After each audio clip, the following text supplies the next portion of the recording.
Hey Scorpio, Ali from Indigo Ascension. Welcome to your weekly quick read for the week beginning February the 22nd. Couple of interesting transits this week. One being Venus moving into Pisces, as well as a full moon in Virgo, which subsequently links us and supports us with a final release of whatever that square energy between Saturn and Uranus brought up for you. It was intense energy. In many ways, the collective is still balancing that from that. Now, the gift this week for the collective Scorp is an opportunity to get raw and real with ourselves, and sometimes that can be challenging, yeah? But if you didn't watch last week's readings, I highly recommend you go back and have a look.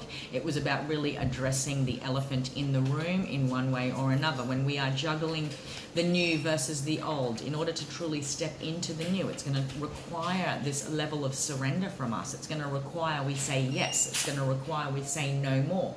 It's going to require we speak up. And empaths everywhere are very well and truly familiar with this concept of burden, carrying burdens that aren't ours to carry. Sometimes a burden is not always a practical responsibility. It is a belief. It is a communication style, a way in which we have always done things and found ourselves at these continual brick walls that ultimately block us from growth. So take it however it resonates, Scorpio.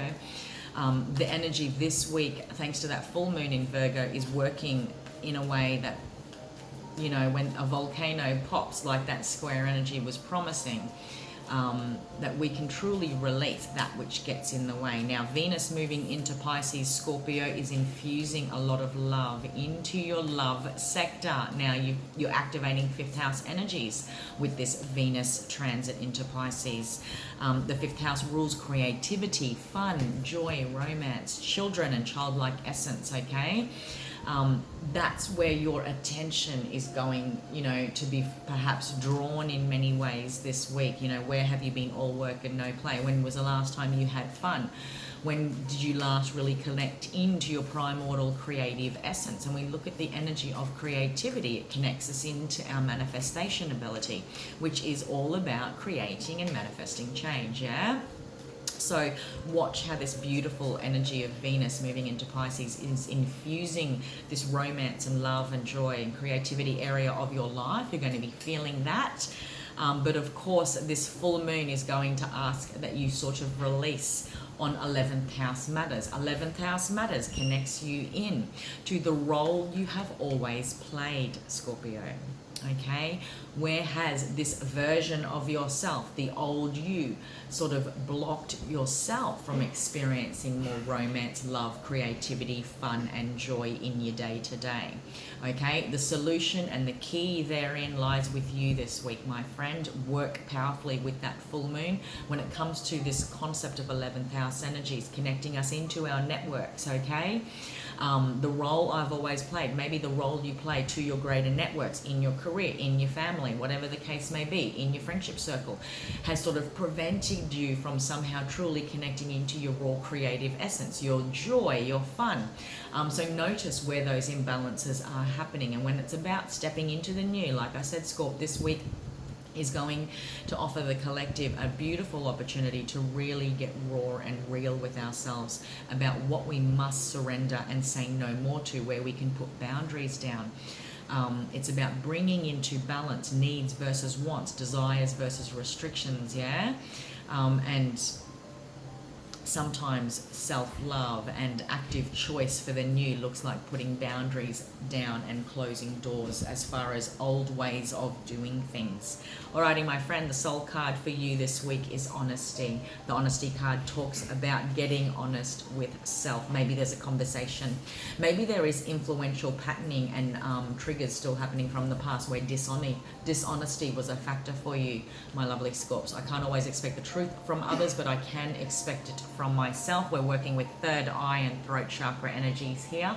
I feel in many ways a powerful conversation can help you in some, if you're wanting to infuse more love, romance, joy in a connection, for example, working then subsequently on this full moon with 11th house energies, i.e. the role you have always played. Sometimes, Scorp, that looks like how I've allowed, how I haven't addressed, how I haven't spoken up, how I've played this empath role, whatever the case may be. There's a beautiful opportunity to have an honest conversation with self. And I've said it in all the videos, you know, this is the collective theme that we're all in. The whole world out there deeply appreciates honesty. It expects it. Yeah, it respects it. It ties it to respect. But when we get raw and real with ourselves, Scorpio, how many times can each of us say there's been little ways and big ways where I haven't been honest with myself and others, where I have repressed my truth, my desires, haven't put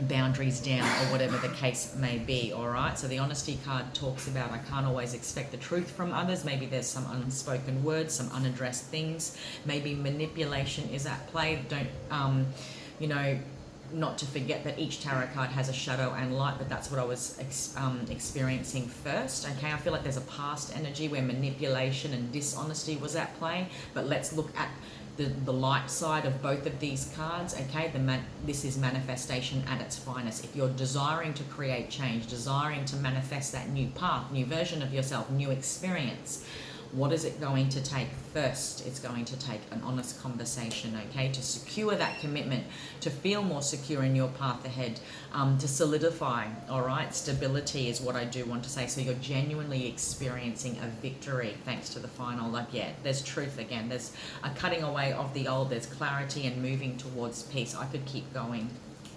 Alrighty, let's take a look at the other tarot cards, my friend. This is about the way in which you openly express, give, receive love. This flow of love, okay? And love comes through the heart and out the throat chakra and into our world. This is creative energy at its finest. How do I give that energy? I give it in my actions. I give it in my words. I give it in my values. I give it in my boundary lines. And how do I allow that for self too? Is what I do want to say. There's something here about the giving and receiving of love, thanks to the Knight of Cups, as well as the Page of Cups. Like, I feel like I'm wanting to go back to the drawing board on some level about how I address this flow of emotions, because you guys are dealing with 5th house energies, love, romance, joy, creativity. You are dealing with 11th house energies, the role you have always played, okay, versus the role you desire to play moving forward. In order to manifest a new reality, I have to only step up into the new version of myself who naturally vibrates at a level that draws in connections, experiences, realities that vibrate to that equal reciprocity. Maybe I have to begin again on some emotional levels here. Maybe there's an apology at play. Maybe I have to say sorry for myself for allowing, okay? Take it however it resonates. There's something here about a deeper purpose to remove the toxins that are getting in the way of 5th house energies that ultimately are toxic for you. And when it comes to the role you have always played, where has that in itself recreated patterns that ultimately aren't good for you, that you identify as toxic for your growth, toxic for the new? There's something here about the shadow self, the shadow side of connection, the shadow fears, and that could be something as very practical as I don't have much time to have fun because I'm the sole breadwinner and I've got to pay bills, or whatever the case may be. Like, what is stopping me from truly embodying that 5th house energy to its highest element? Because that's coming in really strongly. You know, the goddess of love, Venus, is moving into Pisces. There's a dreamy, compassionate encouragement in that energy alchemy. Okay, but when it comes to 11th house, that's where the full moon is helping you release. Okay, the 11th house is all about the role I've always played. I could be in a very long-standing connection. I could have very long-standing beliefs about how connection or how this experience of energy has to happen in my life. Okay, there's something here about, in order to truly manifest that new commitment, that new security, new stability, it's going to require you to really address this. And it starts in the heart. It starts in my emotional experience, in the way that energy naturally and freely flows. Of course, when I'm repressing my emotions, that's going to create a stagnancy that ultimately builds up to a certain point where that square energy is wanting it to pop. Yeah, and maybe you experience some clarity or aha moments last week thanks to the square energy, that this full moon is still encouraging us all to release on other levels. All right, Scorpio, that was your quick read for the week beginning February the 22nd. I hope you got something out of that. By all means, if you would like to book a personal reading with me, you can do so by heading above to the Indigo Ascension shop link. And of course, if you're watching on YouTube, all of those same details are in the description box below. Please do like, share, subscribe, and let your other empath, intuitive, and sensitive friends know where to find the channel. All right, Scorpio, have an empowered week, and I'll see you next time.